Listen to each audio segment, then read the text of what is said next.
So then when I get downstairs, he had one of the guns. አንድ እናት የ11 ዓመት ልጅ ጠፋብኝ ብላ ለፖሊስ ትደውላለች። ሁሉም ሰው አዘነላት።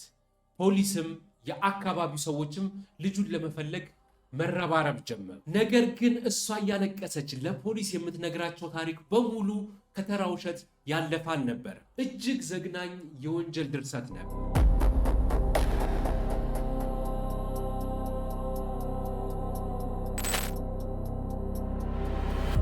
እንኳን ወደ ፍሩ ቻናል በሰላም መጣችሁ። ዛሬ የምነግራችሁ የ11 ዓመቱ የጋኖንንና ጨካኟ የእንጀራ እናት የሌቲሺያን ታሪክ ነው። ይህ ታሪክ የሰው ልጅ የጭካኔ ጥግ የሚያሳይ ታሪክ ነው። አብራችሁን ቆዩ፣ የትም እንዳትሄዱ። ቪዲዮውን ላይክ በማድረግ ሰብስክራይብ በማድረግ ይጀምሩ። በቀጥታ ወደ ታሪኩ ልሰዳችሁ። ጥር 27 2020 ላይ ሌቲሺያ ፖሊሶች ጋር ደውላ የእንጀራ ልጇ ጋኖን ከጓደኞቹ ጋር ሊጫወት ወጥቶ እንዳልተመለሰ ሪፖርት ታደርጋለች። ፖሊሶች ቤት መጥተው ሲጠይቋት ምንም እንዳልተፈጠረና በጣም በተረጋጋ መልኩ ነበረ የምትመልስላቸው። ነገር ግን ፖሊሶች ቤቱን ሲፈትሹ የልጁ ታሪክ እርስ በርስ እንደማይገናኝ ተረዱ።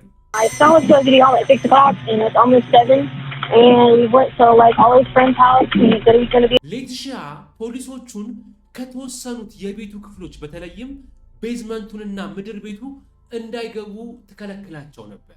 ለምን? እዛ ክፍሉ ውስጥ የደበቀችው ትልቅ ሚስጥር ነበረ። ፖሊሶች የሌቲሺያን ስልክ ሲመረምሩ አንድ ዘግናኝ ቪዲዮ አገኙ። ልጁ ከመጥፋቱ አንድ ቀን በፊት የተቀረጸ ነበር። ጋኖን ሻማ ጥሎ ምንጣፍ አቃጥሏል በሚል ሌቲሺያ ስትቀጠቅጠው ስትደበድበው የሚያሳይ ቪዲዮ ነው። I promise this is the last time I'm going to ask you. I'm just freaked out, okay? Are you sure you didn't do it on purpose? He did it. Okay, we promise. በዚህ ቪዲዮ ላይም የልጁ እጅ በእሳት ተቃጥሎ ነበር። ነገር ግን እሷ ሕክምና ከማድረግ ይልቅ መቅረጽና መቆጣት መረጠች። ፖሊስ ይህንን ሲጠይቃት ታሪኩን ማዘበራረቅ ማምታታት ጀመረች። ጓደኛው ቤት ሄዷል ያለች ሴትዮ አሁን ደግሞ ሌላ ውሸት አመጣች። ሌቲሺያ ፖሊሶች እንደጠረጠሯት ስታውቅ ቤታችን ውስጥ ሌባ ገብቶ ነበረ፣ እኔንም ደበደበኝ፣ ልጁንም አፈነው የሚል የሆሊውድ ፊልም የሚመስል ታሪክ ፈጠረ። And like talking and like all these things going on. Like just back and forth with him. And why are you doing this? Why did you hurt us? Why are you doing these things? ነገር ግን የጎረቤት ካሜራዎች ሲሲቲቪ በግቢያቸው ውስጥ በቤታቸው ውስጥ ማንም ሰው እንዳልገባ ማንም ሰው ዝር እንዳላለ በዛ አካባቢ አረጋገጠላቸው። ከዛም የባሰ ጉድ ደግሞ መጣ። ኤፍቢአይ ምርመራውን ሲቀላቀል ሌቲሺያ ልጁ በጠፋ ማግስት አዲስ መኪና ተከራይታ በአንድ ቀን ውስጥ ብቻ 900 ማይል ማለትም 1400 ኪሎ ሜትር ያክል እንደነዳች ደረሱበት። ስልኳ ላይ ያደረገችው የጎግል ሰርች ደግሞ የጭካኔዋን ጥግ ያሳያል። ሌቲሺያ ስልኳ ላይ ምን ሰርች እንዳደረገች ታውቃላችሁ? ፖሊሶች ሲያፋጥጧት የተፈጠረውን ስሙት። I even have what you entered in your phone, the stuff that you've entered and deleted, like blood is spurting from an arterial bleed, direct pressure not controlling. What? I didn't look this up. ስልክሽ ላይ ሰርች ያደረግሻቸው ነገሮች አሉ። ደም በከፍተኛ ሁኔታ ከደም ስር ሲረጭ እንዴት ማቆም ይቻላል ብለሽ ፈልገሻል።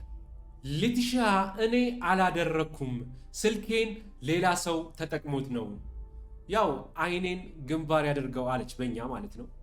ከዚህም አልፋ አዲስ ሀብታም የሆነ ባል እንዴት ማግኘት እችላለሁ ብላ ሰርች አድርጋ ነበረ። በመጨረሻም ፖሊሶች ቤቱን በደም መፈለጊያ ኬሚካል ቤቱን በጠቅላላ መፈለግ ጀመሩ። ቤዝመንቱን፣ የጋኖንን የመኝታ ክፍሎች መፈለግ ጀመሩ። ምንም ነገር የለም። ነገር ግን የሌቲሺያ የመኪናዋ ጀርባ በልጁ ደም ተሞልቶ ነበረ። ወደዛውኑ በቁጥጥር ስር ዋለች። ፖሊስ መኪና ውስጥም ሆና ፖሊሶችን ታጠቃቸው ነበር።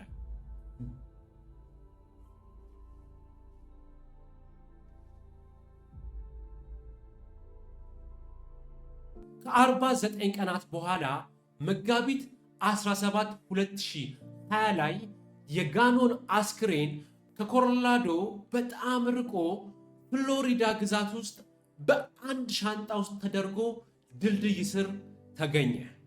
ምርመራው እንደሚያሳየው ሌቲሺያ ለልጁ አደንዛዥ እጽ ወይንም የህመም ማስታገሻ አብልታው በጥይት ተኩሳ ነበር የገደለችው። ይህች ሴት ባሏ ላይ በነበራት ጥላቻ እና የልጁ እውነተኛ እናት ላይ በነበራት ቅናት የተነሳ የ11 ዓመት ታዳጊ ህይወትን በጭካኔ ቀጠፈች። ፍርድ ቤቱም የዕድሜ ልክ እስራት ፈርዶባታል።